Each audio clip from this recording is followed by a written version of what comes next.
नमस्कार प्रशिक्षुओं, मैं एस के मौर्य आप लोगों के लिए हिंसा यानी वायलेंस नामक टॉपिक अर्थात प्रकरण लेकर उपस्थित हुआ हूँ। आज हम इस पर चर्चा करेंगे। हिंसा क्या है, हिंसा की परिभाषा, हिंसा के प्रकार अथवा रूप, हिंसा का प्रभाव अथवा कार्य। आइए देखते हैं हिंसा क्या है या हिंसा की व्युत्पत्ति कैसे हुई। हिंसा हिंस शब्द या धातु से बना है जिसका अर्थ होता है पीड़ा देना। शाब्दिक अर्थ के आधार पर कहा जा सकता है कि किसी प्राणी को कष्ट या पीड़ा पहुंचाना ही हिंसा है। यह चाहे मानसिक, शारीरिक या आर्थिक अथवा सामाजिक ही क्यों न हो, जिस कार्य से दूसरों का अहित होता है वही हिंसा है। अब परिभाषाएं देख लेते हैं। मोहनदास करमचंद गांधी की परिभाषा है, किसी व्यक्ति के लिए बुरा सोचना, गलत भाव रखना हिंसा है।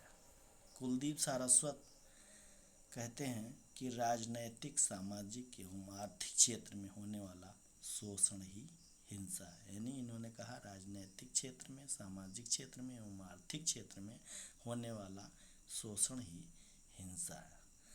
भारतीय दर्शन के अनुसार मन, वचन और कर्म से जीव मात्र को कष्ट देना ही हिंसा है। मिशेल के अनुसार किसी को क्षति पहुंचाने के लिए प्रेरित व्यवहार को आक्रामकता कहते हैं। उससे नुकसान हो भी सकता है और नहीं भी हो सकता है। हिंसा से तात्पर्य लगाया है इन्होंने। हिंसा के प्रकार देखते हैं। वर्तमान समय में हिंसा का क्षेत्र एवं स्वरूप बहुत व्यापक होता जा रहा है, जिसे हम निम्न रूपों में व्यक्त कर सकते हैं। घरेलू हिंसा यानी घर में जो शारीरिक, मानसिक और सामाजिक या किसी प्रकार की प्रताड़ना, वो घरेलू हिंसा होती है। मौखिक हिंसा यानी वचन से जो भी हिंसा होती है, जो दूसरे को क्षति पहुंचाना, नुकसान देना, वो मौखिक हिंसा है। मनोवैज्ञानिक हिंसा है यानी कि कोई कार्य हम ऐसा करें जिसके द्वारा दूसरे को कष्ट हो, ये ध्यान में रख के जो कार्य करें वो हो जाता है मनोवैज्ञानिक हिंसा। शारीरिक हिंसा यानी मारपीट आदि शारीरिक हिंसा में आता है। ढांचागत हिंसा यानी हमने क्या किया, कोई स्ट्रक्चर बना लिया, कोई हिंदू सभा बना ली, कोई मुस्लिम का वो बना लिया, कोई कुछ बना लिया और उसी के आधार पर काम करते रहना और उसके आधार पर या दूसरों को कोई पीड़ा हो, कोई नासमझी हो, मनोवैज्ञानिक रूप से भी हो सकती है, सामाजिक रूप से भी हो सकती है और राजनैतिक रूप से भी हो सकती है। तो इस हिंसा को हम ढांचागत हिंसा कहेंगे। लोकप्रिय संस्कृति में अश्लीलता यानी जो जिसकी संस्कृति, हमारी जो लोकप्रिय संस्कृति है उसका, सरस्वती जी का ऐसा चित्र बना दिया जाना जो हमें खराब लगे आदि, ये हिंसा का रूप है।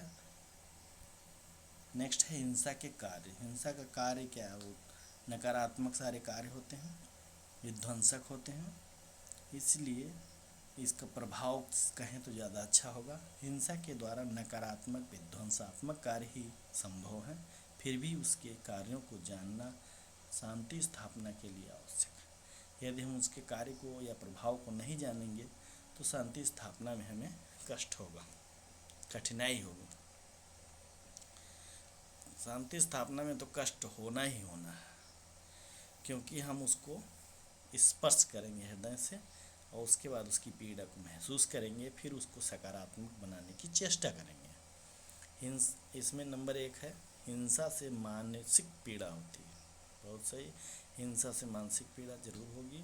हिंसा अप्रत्यक्ष रूप से बेरोजगारी को बढ़ावा देता है। हिंसा शारीरिक पीड़ा देने का कार्य करता है। हिंसा लोगों में आक्रोश और प्रतिशोध की भावना जागृत करता है। हिंसा युवा वर्ग को भ्रमित करने का कार्य करती है। हिंसा विश्व की अर्थव्यवस्था को कमज़ोर बनाती है। हिंसा भाईचारे को समाप्त करने का कार्य करती है। यह मानवीय मूल्यों को भी समाप्त करने का काम करती है।